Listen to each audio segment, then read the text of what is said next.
Y aprender a flotar con una mano. Era para cuando pasara con su ropa ya no se mojaba. Pero como ahora el que conoce el río, conoce las partes donde puede cruzar, donde tiene fuerza, ¿verdad? Sí. Tiene fuerza el bolso, Sí. ¿Usted es de Mayantepec? No, de la costa, esa chica. Ah, ¿de qué parte? De ahí de San Luis Acatlán, de una comunidad cubana, Caxicancia. Por ahí arriba queda. Marquelia, pegadito a Copala, Marquelia. Por ahí arriba queda Santa Cruz. Santa Cruz del Rincón, es el pegadito. Por ahí. Pero esa ruta que va a Tlapa, de Marquelia a Tlapa, la carretera. A Xochitl.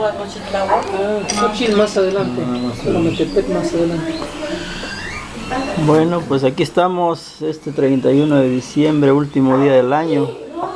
Y bueno, pues los buenos deseos, Goyo, Iris igualmente, ¿no? Para el año que viene. Igual también nosotros. Esperamos. Les deseamos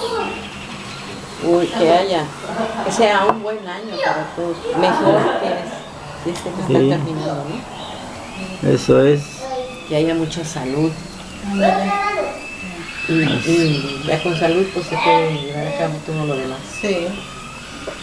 Fue algo también muy espontáneo, ¿no? Este momento porque veníamos de visita y pensábamos, ya vimos